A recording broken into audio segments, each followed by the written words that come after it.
Welcome to the deep dive. Today we're diving deep into a question that has genuinely puzzled innovators for years.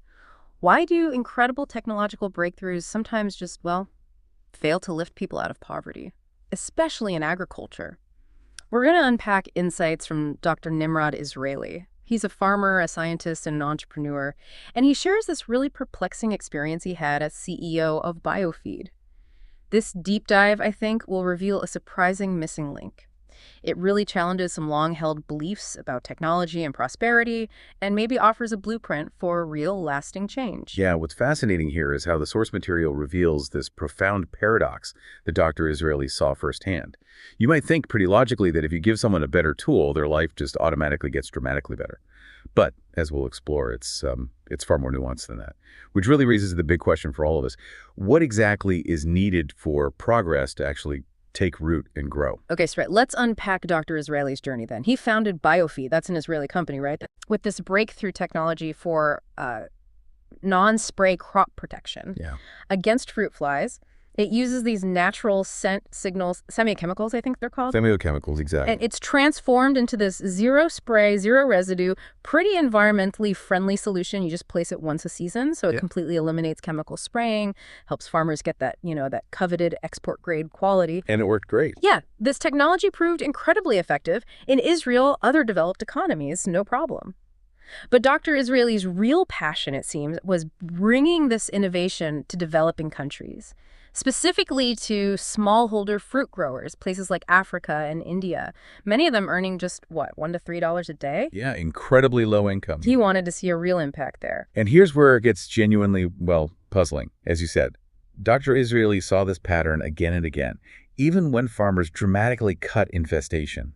I mean, imagine mango growers slashing losses from maybe 50 or even 80%, right down to less than 1%. Huge improvement. Wow, that's incredible, from 80% loss to under 1%. It's exactly. But their economic situation, it improved, sure, but not enough. Not enough to actually lift them out of poverty. The technology worked perfectly. Productivity shot up. Pests vanished. But the prosperity they expected, it just didn't materialize. And this contradiction, it really shook his confidence, his belief that technology alone could, drive prosperity. Wait, hang on. So the technology was flawless, delivered these amazing results, but the impact on poverty wasn't what they hoped. That feels really counterintuitive. I mean, I would have assumed the exact opposite. You too, initially. So what did Dr. Israeli figure out? What was the underlying problem if it wasn't the tech itself? That's precisely the aha moment in all this. Dr. Israeli realized the problem wasn't the technology. It wasn't even the farmers themselves. It was the profound absence of organizational structures capable of supporting, connecting, and, crucially, enabling the effective use of that technology. Okay. So it's not just about having the tool. It's about the whole system around it. Exactly. How they connect to everything else, markets, finance, support. Yes. And maybe most surprisingly, how they connect to each other. So fundamentally reshaping how they interact within the entire ecosystem. That's a much bigger shift than just focusing on, say, technical efficiency, isn't it? It's a huge shift. Yeah. If we connect this to the bigger picture, it really means that isolated farmers stuck in these fragmented systems, they just lack access. Access to infrastructure, to markets, finance, support, and, like I said, access to each other. Without these frameworks that foster collaboration, that foster integration, even the very best technologies just can't scale up. They can't deliver meaningful, lasting change. Technology doesn't create prosperity in a vacuum. Its impact depends entirely on the system it's operating within. Right. Think about financing, for example. An individual farmer trying to borrow a small amount often faces sky-high interest rates, very few options. But a cooperative with collective assets, maybe a proven track record, they can access larger loans, much better terms. They can invest in shared stuff like cold storage maybe, that an individual just couldn't dream of affording. So the structure itself becomes a powerful financial tool. Precisely. The structure enables access and better terms. That's a really strong point about finance. And, Dr. Israeli's insight, it brought to mind this striking historical parallel he mentions. The experience of Israel's early pioneers over a century ago. They faced remarkably similar challenges, even with significant philanthropic support. I mean, they got modern tools, agronomic expertise, infrastructure, financial aid, but they stayed impoverished. It's almost like the Biofeed story, just on a much grander historical scale. It really is. And this raises that key question again. What changed for them? What was the turning point? Well, the real breakthrough came when these farmers shifted. They moved from isolated individual work to cooperative models grounded in shared responsibility. By pooling resources, coordinating their labor, aligning around common goals, they basically built systems that lowered costs, improved productivity, and really strengthened their resilience together. And the kibbutz specifically became sort of a defining model for that, didn't it? It did, yes. A very visible example. It prioritized collective success, allowed for specialization, turning generalist farmers into, well, rule-specific professionals, a bit like an industrial assembly line, but for farming. And this structural shift, it wasn't just about boosting productivity. It fundamentally changed the whole trajectory of rural prosperity in Israel. The source really emphasizes this. Whether it's developing or advanced economies, prosperity hinges not just on tools, but on how farmers are organized.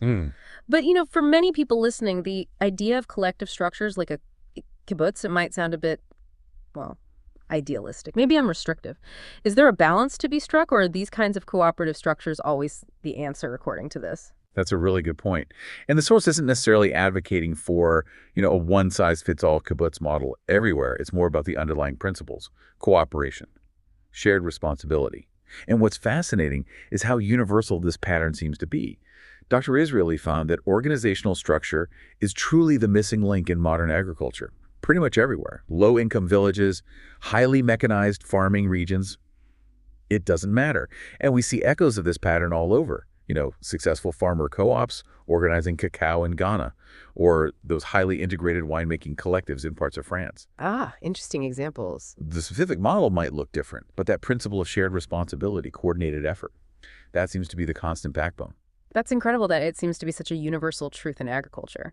So thinking about smallholder communities again, most farmers are operating independently, right? Kind of disconnected. Very much so. Disconnected from infrastructure, training, shared services, all the things you need to really adopt innovation at scale.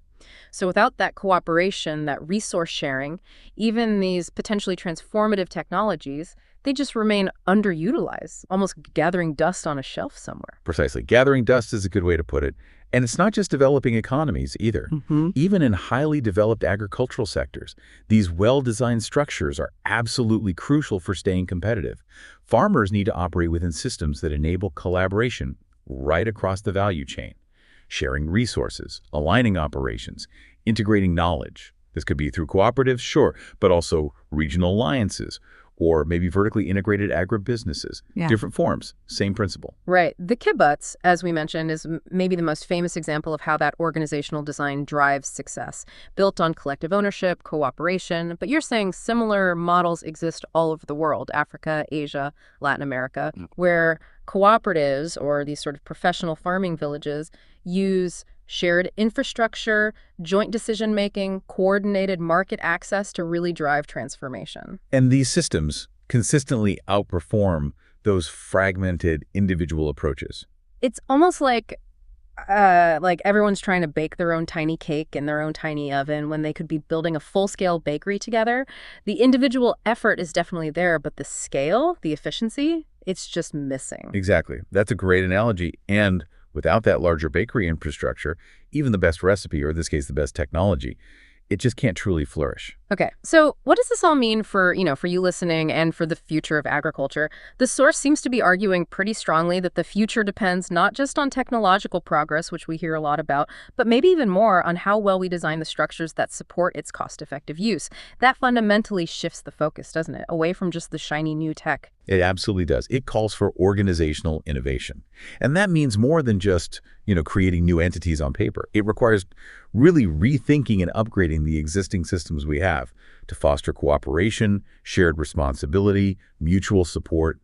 The goal is really to create environments where farmers can genuinely connect their resources, their knowledge, their efforts, and unlock the full potential of their land, their labor, and yes, the technology too. It's a truth that I think once you see it, you can't really unsee it. And it probably applies to many other sectors you might be familiar with too.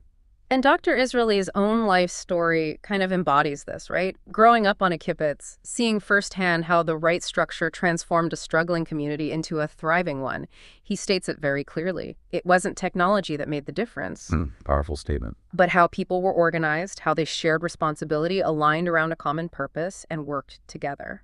Yeah.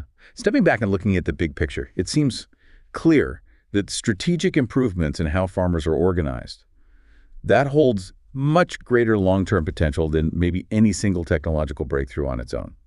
Prosperity, in its broader sense, it really seems to be a byproduct of structure. So this deep dive has really shown us that lasting prosperity, it seems to begin with effective organization, with a deliberate strategy for collaboration right across the value chain, the supply chain. Well put. So here's a final thought, something for you to maybe mull over.